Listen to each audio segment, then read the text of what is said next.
Hi friends, first ஸ்டவ்வை on பண்ணிக்கோங்க. இன்றைக்கி நம்ம இந்த வீடியோவில் என்ன பார்க்க போகிறோன்னா மார்னிங் லஞ்ச் 2 மெனுவும் என்னென்ன செஞ்சங்கிறத பார்க்கலாம். ஸ்டவ்வை ஆன் பண்ணி ஒரு பாத்திரம் வச்சு எண்ணெய் வச்சுக்கோங்க. தக்காளி குருமா தான் வைக்க போகிறோம். பக்கத்தில் டீ ரெடி ஆகிட்டுருக்கு. சீரகம், சோம்பு, மிளகு, கொஞ்சமாக பட்டை, 2 லவங்கம் எடுத்து வச்சுருக்கேன். வெங்காயம், பூண்டு, 4 தக்காளியை ரஃபாக கட் பண்ணி வச்சுக்கோங்க. எண்ணெய் ஹீட் ஆனதுக்கப்புறம் நம்ம எடுத்து வச்சுருக்கக்கூடிய பட்டை, லவங்கம், சீரகம், சோம்பு, மிளகு அதெல்லாம் போட்டுட்டு பொரிய விட்டுட்டு சின்ன வெங்காயம் ஒரு கைப்பிடியும் 10 போல் பூண்டும் நல்லா தோலை விரிச்சிட்டு அதெல்லாம் போட்டு நல்லா வதக்கிக்கோங்க. இந்த மாதிரி நல்லா வதங்கினதுக்கப்புறம் கட் பண்ணி வச்சுருக்கிற தக்காளி ஆட் பண்ணிக்கலாம். கூடவே கொஞ்சமாக கல் உப்பு போட்டுட்டு வதக்கிக்கோங்க. தக்காளிலாம் ஓரளவுக்கு வதங்கினா போதுங்க. நம்ம இதெல்லாம் அரைச்சி தேங்காய் கூட அரைச்சிட்டு அப்புறம் தான் நம்ம குழம்பு தாளிக்க போகிறோம். இந்த ஸ்டேஜ் வரையிலும் வதங்கினா போதும். ஆஃப் பண்ணிவிட்டு ஆற வச்சுக்கோங்க. இப்போது டீ ரெடி ஆயிடுச்சு. இப்போது டைம் பார்த்தோம்னா 5:45 ஆச்சுங்க. விடிய காலம் 7 மணிக்குள்ளே நம்மளுக்கு டிஃபன் வேலை, லஞ்ச் வேலை, குட்டீஸுகளுக்கான லஞ்சு இதெல்லாம் முடிச்சிடணும். அப்போ தான் குட்டீஸை கரெக்ட் டைமுக்கு நம்ம ஸ்கூலுக்கு அனுப்ப முடியும். இப்போது டீயை ஃபில்டர் பண்ணிவிட்டு சர்க்கரை போட்டு ஆற்றிட்டு நம்ம ஃபஸ்ட்டு டீயை குடிச்சிடலாம். டீயை குடிச்சிட்டு வாசலுக்கு போய் கோலம்லாம் போட்டுட்டு வந்து கொஞ்சம் வெங்காயம், தக்காளி, மீல் மேக்கர் ரெடி பண்ணுறதெல்லாம் நான் கொஞ்சம் ரெடி பண்ணி வச்சிட்டேன். இப்போது டைம் பார்த்தோம்னா 6:30க்கு மேலே ஆகுதுங்க. இன்னும் ஆஃப் அன் ஹவரில் நம்ம சமையல் வேலையெல்லாம் முடிக்கணும். தேவையான பொருள் எல்லாம் ஓரளவுக்கு நான் ரெடி பண்ணிட்டேன். அரை மூடி தேங்காயும் பொட்டுக்கடலை கொஞ்சமும் மிக்ஸி ஜாரில் போட்டு வச்சுருக்கேன். ஃபஸ்ட்டு தேங்காயும் பொட்டுக்கடலையும் அரைச்சிட்டு அதுக்கு அடுத்ததாக ஆறிட்டு இருக்கக்கூடிய வதக்கி வச்சுருக்கிற தக்காளிலாம் போட்டு நம்ம அரைச்சி எடுத்துக்கலாம். இப்போ ஃபஸ்ட்டு சாதம் வச்சிடலாம். நான் எழுந்த உடனே அரிசி ஊற வச்சாச்சுங்க. லஞ்சுக்கு, குட்டீஸ் லஞ்சுக்காக மீல் மேக்கர் சாதம் தான் செய்ய போகிறோம். இப்போது சாதம் விசில் வரட்டும். கொதிக்கிற தண்ணியில் நமக்கு சின்ன மீல் மேக்கரை கொஞ்சமாக போட்டுட்டேன். அது ஒரு 5 நிமிஷம் ஊறட்டும். கருவேப்பிலை, மல்லி இலை, புதினா இதெல்லாம் வாஷ் பண்ணி ரெடியாக எடுத்து வச்சுட்டேன். இப்போது ஸ்டவ்வை ஆன் பண்ணிவிட்டு ஒரு பாத்திரம் வச்சுக்கோங்க. குழம்பு தாளிக்க போகிறோம். எண்ணெய் கொஞ்சமாக விட்டுட்டு கடுகு போட்டு தாளிச்சிக்கலாம். நறுக்கி வச்சுருக்கக்கூடிய பெரிய வெங்காயம் 1 போட்டு நல்லா வதக்கிக்கோங்க. வெங்காயம் நல்லா வதங்கி வரணும். பாருங்கள், நம்ம தேங்காய், பொட்டுக்கடலை, வதக்கி வச்சுருந்த தக்காளி விழுது எல்லாம் போட்டு நம்ம அரைச்சி ரெடியாக எடுத்து வச்சிட்டோம். இப்போ வெங்காயம் நல்லா வதங்கின உடனே நாம் இப்போது அரைச்சி வச்சுருக்கிற தேங்காய் விழுதை நம்ம போட்டுக்கலாம். சாதம் விசில் வந்துட்டுருக்கு. பக்கத்துலேயே நம்ம மீல் மேக்கர் சாதத்துக்கு ரெடி பண்ணிடலாம் கிரேவி. ஒரு கடாய் வச்சுட்டு கடாயில் எண்ணெய் விட்டுக்கோங்க. இப்போது தக்காளி குருமாவுக்கு அரைச்சி வச்ச விழுதை நம்ம இப்போ ஆட் பண்ண போகிறோம். அரைச்சி விழுது நல்லா திக்காக கெட்டியாக இருக்குங்க. அதனால் மிக்ஸி ஜார் அலசிட்டு குழம்போட திக்னஸ் தகுந்தாற் போல் நம்ம தண்ணி ஆட் பண்ணிக்கலாம். இப்போ அதை கலந்து விட்டுருங்க, கொதிக்கட்டும். இப்போது எண்ணெய் நல்லா ஹீட் ஆகிடுச்சு. சோம்பு போட்டு தாளிச்சிக்கலாம். சோம்பு பொரிஞ்ச உடனே கட் பண்ணி வச்சுருக்கிற பெரிய வெங்காயம் 1, சின்ன சைஸ் தக்காளி 2. ஃபஸ்ட்டு வெங்காயத்தை ஆட் பண்ணிவிட்டு நல்லா வதக்கிக்கலாம்.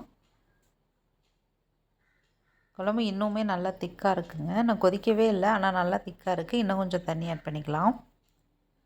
சாதம் நல்லா விசில் வந்துடுச்சு. ஆஃப் பண்ணிவிடுங்க.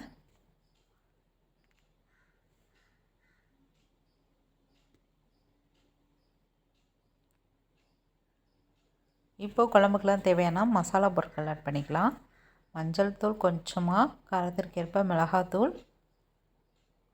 மல்லித்தூள் 1 டேபிள் ஸ்பூன், கறி மசாலா ஸ்பூனில் ஒரு 1.5 ஸ்பூன் நான் போட்டுக்கிட்டேன்.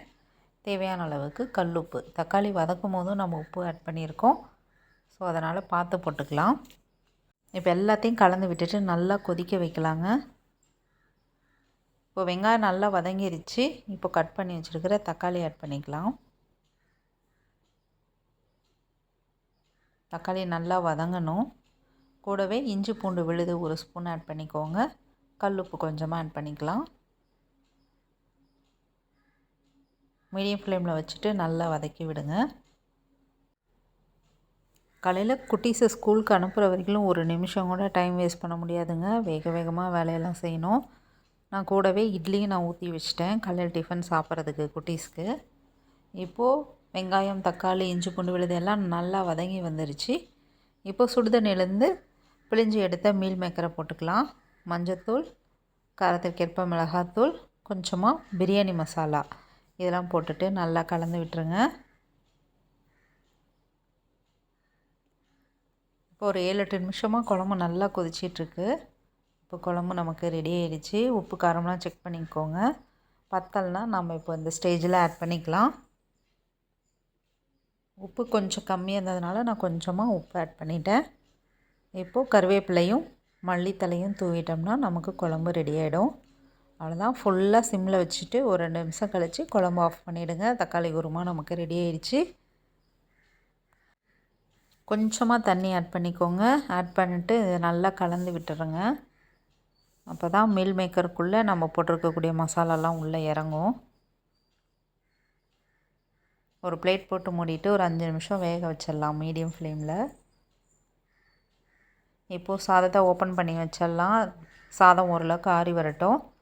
இப்போது நம்ம ஊற்றின தண்ணியெல்லாம் நல்லா ட்ரை ஆகிட்டு நமக்கு மீல் மேக்கர் சூப்பராக ரெடி ஆயிடுச்சு. இப்போ கூடவே கருவேப்பிலை, மல்லி இலை, புதினா இலை எல்லாம் போட்டு கலந்து விட்டுருங்க. கலந்து விட்டுட்டு ஸ்டவ் ஆஃப் பண்ணிடலாம். இப்போது நமக்கு தக்காளி குருமா, மார்னிங் சாப்பிட்றதுக்கு இட்லி, குட்டீஸ் லஞ்சுக்காக மீல் மேக்கர் கிரேவி எல்லாம் ரெடி ஆகிடுச்சு. இப்போ கரெக்டாக மணி 7:01ங்க. இட்லி மட்டும் இன்னும் ஒரு 2 நிமிஷம் வேகட்டும். நான் மீல் மேக்கர் சாதத்தை நல்லா கிளறிட்டு அதுக்கப்புறம் நான் காட்டுறேன் எப்படி வந்ததுன்னு. சாதம் ஓரளவுக்கு ஆறின பிறகு பாருங்கள், நான் சாதத்தையும் மீல் மேக்கரையும் நல்லா மிக்ஸ் பண்ணிவிட்டு குட்டீஸ் லஞ்சுக்காக நான் பேக்கும் பண்ணிட்டேன். ஒரு குட்டீஸ் வீட்டில் சாப்பிட்றாங்க, இன்னொரு குட்டீஸ் ஸ்கூலில் சாப்பிட்றேன்னு சொல்லிட்டாங்க. அதனால் மார்னிங் ஸ்கூலில் போய் சாப்பிட்டுக்குவாங்க. அதனால் கப்பில் போட்டுட்டு நம்ம தக்காளி குருமா ஊற்றிடலாம்.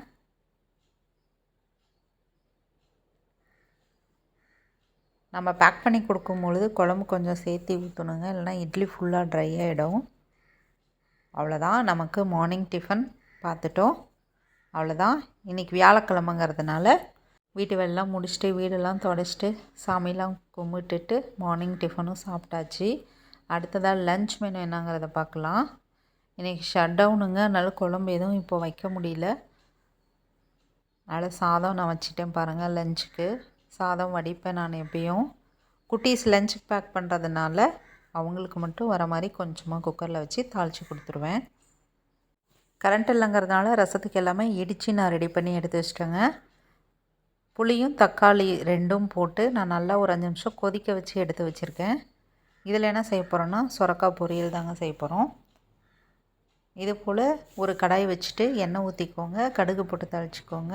கட் பண்ணி வச்சுருக்கக்கூடிய வெங்காயம் போட்டு நல்லா வதக்கிக்கலாம். வெங்காயம் நல்லா வதங்கின பிறகு சின்னதாக ஒரு தக்காளி ஆட் பண்ணிக்கோங்க. சாதத்து கூட பிசைஞ்சு சாப்பிடும் பொழுது நல்லாயிருக்கும். இப்போ அந்தாண்ட நம்ம ரசம் தாளித்து விட்டுடலாம். ஸ்டவ் ஆன் பண்ணிவிட்டு ஒரு பாத்திரம் வச்சுக்கோங்க. எண்ணெய் கொஞ்சமாக விட்டுக்கலாம். கடுகு போட்டுக்கலாம். வரமிளகா 4 கட் பண்ணி போட்டுக்கோங்க. நம்ம இடித்து வச்சுருக்கிற பூண்டு போட்டுக்கலாம். தோலோடு இடிச்சுக்கோங்க. இதை போட்டுட்டு நல்லா வதக்கி விடுங்க.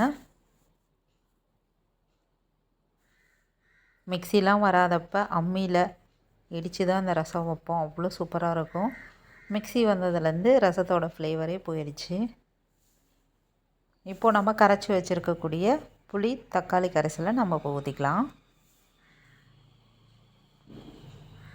இப்போ வெங்காயம் தக்காளி நல்லா வதங்கிடுச்சு. நம்ம பொடியாக நறுக்கி வச்சுருக்கக்கூடிய சொரக்காய் மேல் தோல் ஃபுல்லாக நான் நீக்கிட்டேங்க.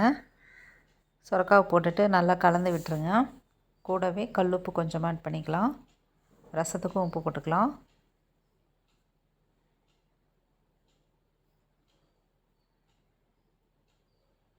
இடித்து வச்சுருக்கிற சீரகம் மிளகு ரசத்தில் போட்டுக்கலாம். சொரக்காயில் கொஞ்சமாக மஞ்சத்தூள் ஆட் பண்ணிக்கலாம். அடுத்ததாக கருவேப்பிலை ரசத்துக்கு கொஞ்சம், சொரக்காய் பொரியலுக்கு கொஞ்சம், ரெண்டுக்கும் ஆட் பண்ணிக்கலாம். இப்போ நல்லா கலந்து விட்டுடலாம்.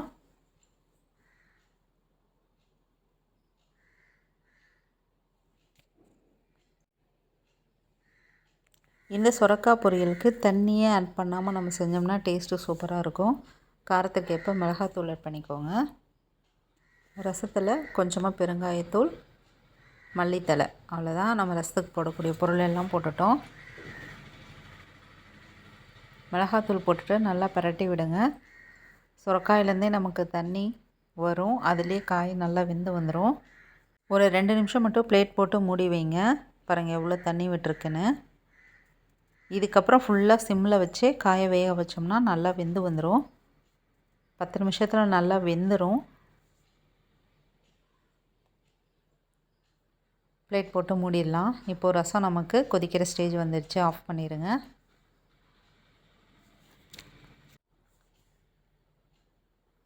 இப்போ பாருங்கள் சுரக்காலாம் நல்லா வெந்துருச்சு. அப்பப்போ பிளேட் எடுத்துகிட்டு மிக்ஸ் பண்ணி விடணும்.